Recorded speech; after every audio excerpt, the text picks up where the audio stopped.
एक न्यू पूछ ले गुरुजी ते मुझे नाम दे देंगे। तो उसने जाके कहा महाराज जी भगत जी आए हैं और यूं कहे दीक्षा मिल जाएगी। कहा बेटा बोला। तब उसने क्या बोली, कहा जा नाम देंगे आपको। सेठ जी जाकर बैठ गया पास में, कहने लगा भाई सुन ले लाला जी। परमात्मा बोले देखो सेठ जी आप हो इन देवताओं के गणे पुजारी और परमात्मा का नाम लेने के बाद अनुपासना नहीं करनी होगी। वो कहते 100 वर्ष सतगुरु की पूजा, एक दिन अनुपासी और वो अपराधी आत्मा फिर पड़े काल की फांसी। 100 वर्ष गुरु की अनुसार साधना कर ली, सतगुरु के अनुसार, एक दिन भी आन उपासना कर ली ना किसी देवी देवता की, पिछली सारा भट्ठा बैठ जाएगा तेरा। तो वो लाला जी बोला सेठ दामोदर, कहने लगे महाराज जी मैं बाणिया हूँ और सौदा करना खूब जानता हूँ। मैंने सारा कुछ सुन लिया और सब कुछ देख लिया। आज मैंने सारे कथा सुन रखी खूब बड़ी बड़ी, जो ज्ञान आपने दिया इस पृथ्वी पर नहीं।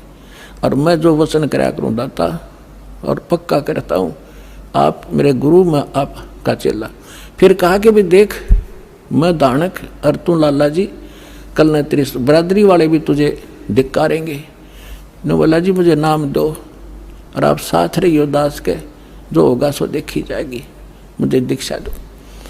और परमात्मा ने कहा कि और उपासना नहीं करोगे फिर किसी देवी देवता की, नहीं तो नुकसान हो जाएगा।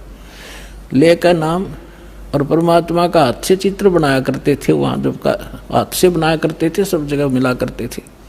वो फोटो ले गया, जो विधि बताई थी विधान वो शुरू कर दिया आपने। फिर कुछ दिन के बाद वो कई दिन सत्संग सुने, फिर व्यापार में जाना था तो सभी वो दूसरे व्यापारी भी साथ थे। अब उसने क्या किया, उस जहाज के अंदर उसने अपना एक कक्ष बना रखा था जिसमें सारे देवी देवताओं के फोटो थे और वहीं अपना घंटी बजाया करता, बैठ कर आरती करा करता, जय गणेश देवा माता थारी पार्वती, ये सारी कथा सारी आरती करा करता।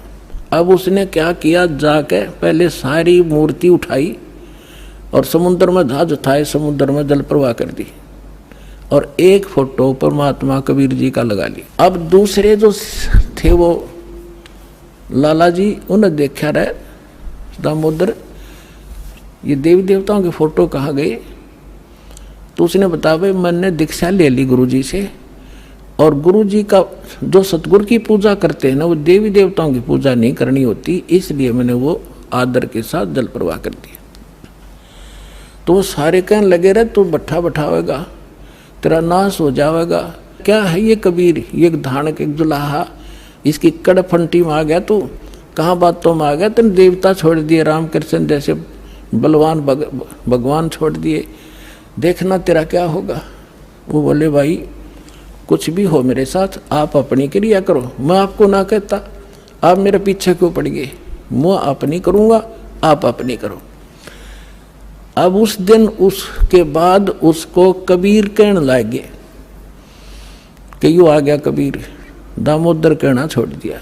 ने बोला भाई कुछ भी कहो, थारी भी जी पवित्र है, भगवान का नाम लेते हैं, ठीक है मुझे मालूम है तुम किस विषय से कह रहे हो, कोई बात नहीं।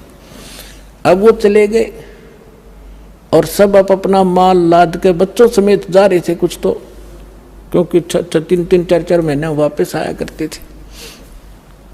जब वापस आ रहे थे पूरा माल लाद के और बीच में जब आ लिए समुद्र के, एक भयंकर साइक्लोन उठा, तूफान, समुद्री तूफान 30-40 फुट ऊंचा होकर और इतनी 200 किलोमीटर प्रति घंटा की स्पीड से चला करता, जहाज का तब निशान भी ना पाओ उसमें कित पड़ा है।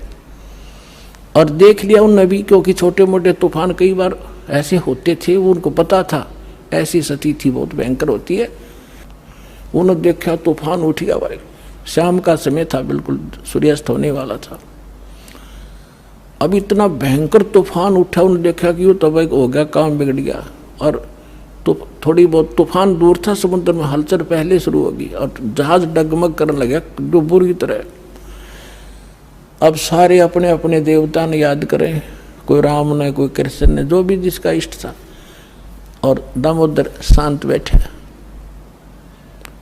अब सब घबरा रहे थे, घिघी बंदगी, बच्चे मरे, सारी संपत्ति का नाश हुआ था। तो वो कहने लगे दामोदर आप क्यों नहीं अर्ज करते अपने गुरुजी से कि मैं क्या करूँगा, मेरा गुरुजी तो गरीब सा व्यक्ति है मेरे भगवान, और आपके इसे ताकतवर भगवान जिन्हें पहाड़ तक ठा लिए, आप बच्चों के उड़ा मैं बच जाऊँगा, आप कर लो अपनी अर्ज। जब उन्होंने देखा कोई जतन काम नहीं कर रहा, उनमें एक वृद्ध लाला जी था। नो क्या कर भाई, क्या कर सतगुरु का भगत तगड़ा हो से, आप एक वे अर्ज कर दो। ने बोला तुम बैठ जाओ, कदे बीच में फिर नो को महाराज ने सुन ली थी, अग बैठा को नहीं जाता, तू कर लिया रजम बंद हो जाते। तब दामोदर ने कहा था, हे परमात्मा आपका ज्ञान समझ में आ गया, और मैंने आपकी महिमा इनका घड़ी गा रखी है, और दाता मुझ नीच के, ठीक है आप तो समर्थ हो, सक्षम हो, कुछ भी कर सकते हो, अगर आज कोई उकचुक होगी मुझ नीच के कारण होगी, मेरे में कोई त्रुटि होगी, मैं आपकी मर्यादा ठीक नहीं कर पाऊंगा, हे परमात्मा आपकी बेइज्जती का कारण ये दास बनेगा। न्यू कह के बेहोश हो गया, अर्ध से पुकार के। इस बात ने सोच कर मैं तो बहुत क्या करता, परमात्मा न्यू कर दिया, उसका न्यू कर दिया, उसके ऐसे कर दिया। इतने समय में अंधेरा हो गया, रात के 8-9 बज गए, और चांदनी रात्रि थी। तूफान ऐसे बैठ गया जैसे छाड़ा सा वहीं का वहीं, नो का नो धरती।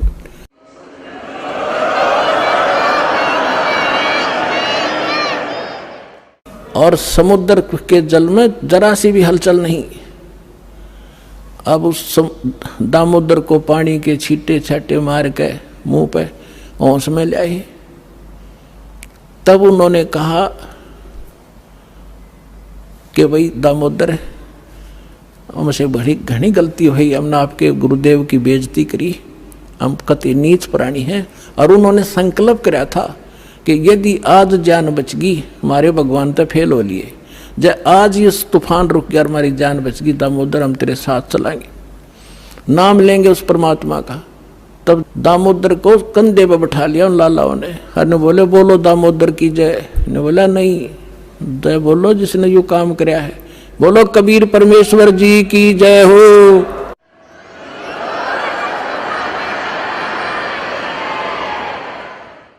अब उधर से परमात्मा उसी दिन रात्रि में सत्संग कर रहे थे 7-8 बजे सी, और सर्दियों का मौसम था। अब कुछ भक्त सामने आसपास बैठे थे।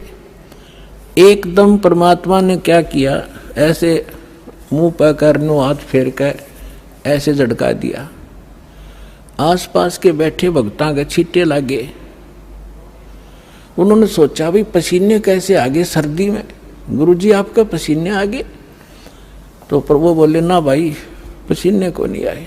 और क्या था, ये पानी कहाँ से आ गया?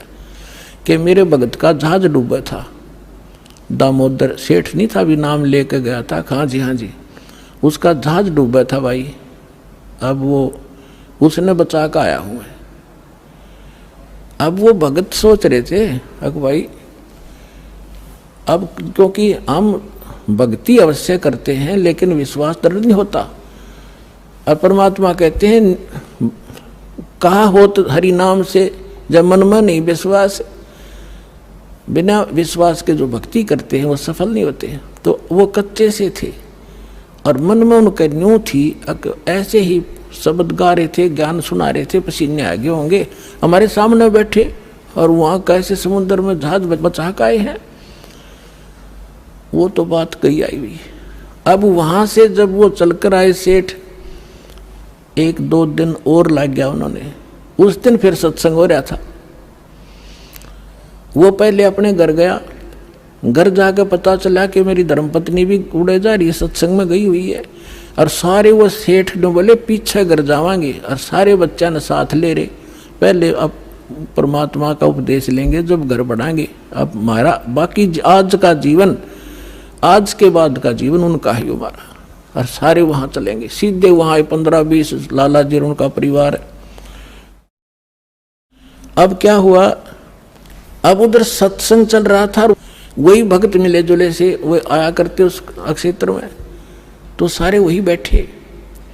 और पीछे तय क्या हुआ, वो सारे के सारे जाकर बाहर खड़े होकर जय हो पाबंदी छोड़ कबीर साहब की, जय हो भगवान कबीर साहब की। परमात्मा बोले रे बाहर कौन शोर कर रहा पता कर काइयो। अब जो ही वो बाहर गए भगत पता करने आंगन से बाहर, तो उन्होंने देखा दामोदर को, वो सब जाने थे क्योंकि वो आते जाते थे सत्संग में।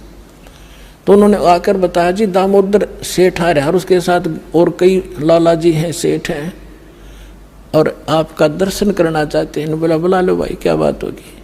वो सारे आगे चरणा में अपने दंडोत प्रणाम करें।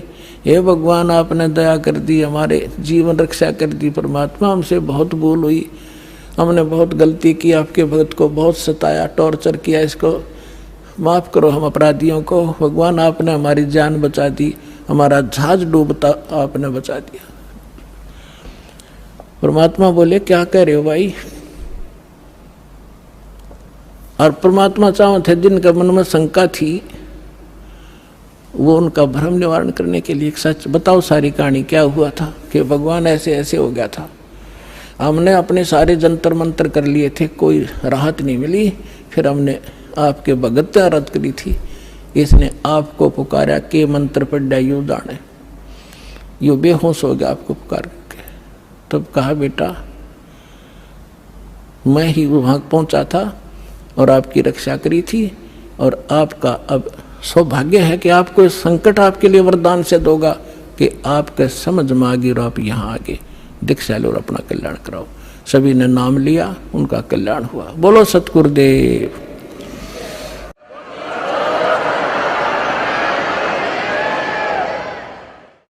दामोदर सेठ के हुए थे अकाज, अर्ज करी डूबता देखे जहाज। दामोदर सेठ के हुए थे अकाज, अर्ज करी डूबता देखे जहाज। लाज मेरी रखियो गरीब नवाज, समुद्र से पार लंघाने वाले। लाज मेरी रखियो गरीब नवाज, समुद्र से पार लंघाने वाले। धन धन सतगुरु सत कबीर भक्त की, पीड़ मिटाने वाले। सत सहे।